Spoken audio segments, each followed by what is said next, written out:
So India just dropped its biggest defense budget in history. But you know what? That huge number you're seeing everywhere, that's not even the real story.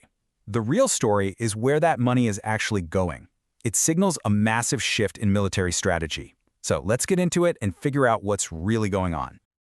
And there it is, 7.85 lakh crore rupees. I mean, just let that sink in for a second. That's a colossal amount of money. And make no mistake, a number that big is a major statement of intent from the Indian government about its place on the world stage.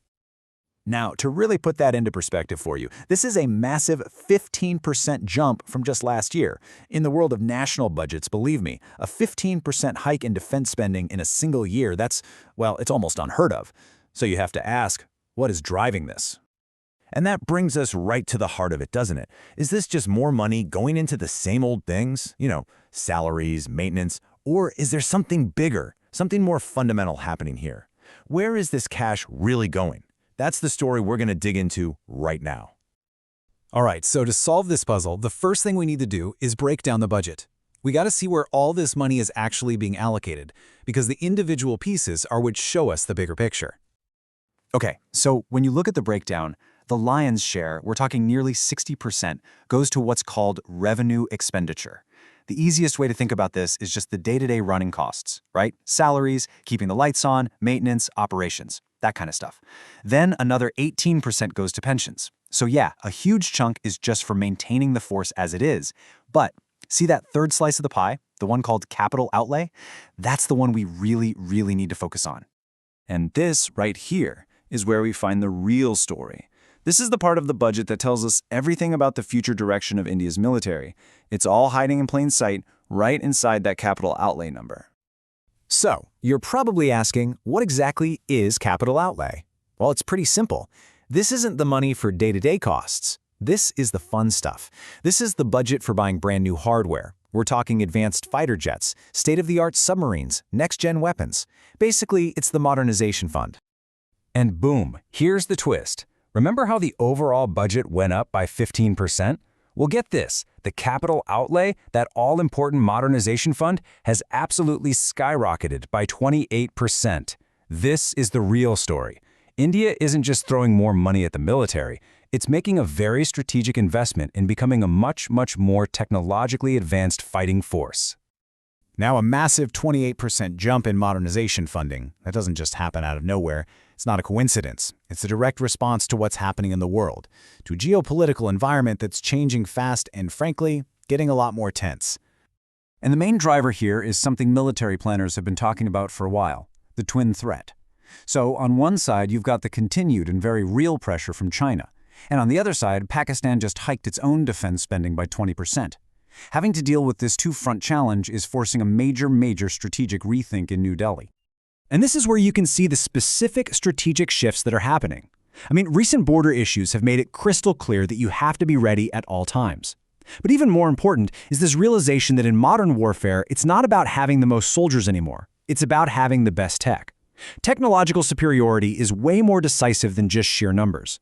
So the focus is shifting to something called network-centric warfare, which is basically a fancy way of saying they want to connect everything, soldiers, tanks, ships, planes, on one big data network. The goal? To create a faster, smarter fighting force.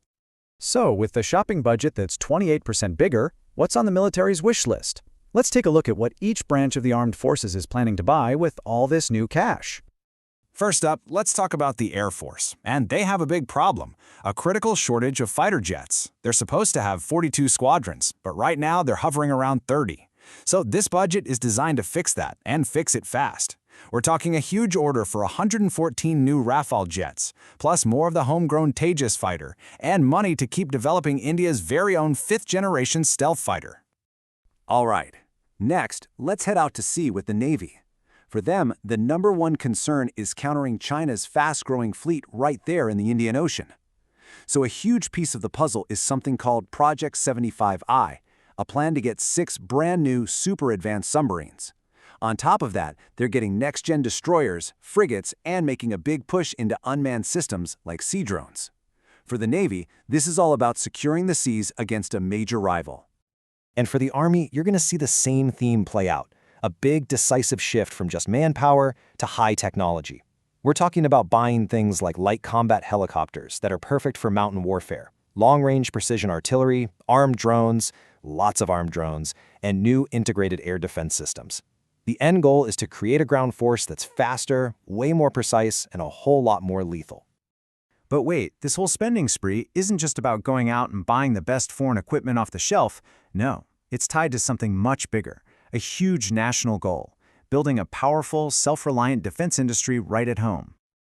I mean, just look at these numbers. A decade ago, India's domestic defense production was worth about 46,000 crore rupees. Today, it's almost tripled, hitting 1.27 lakh crore. If you want a clear sign that the Make in India initiative is working in the defense sector, this is it.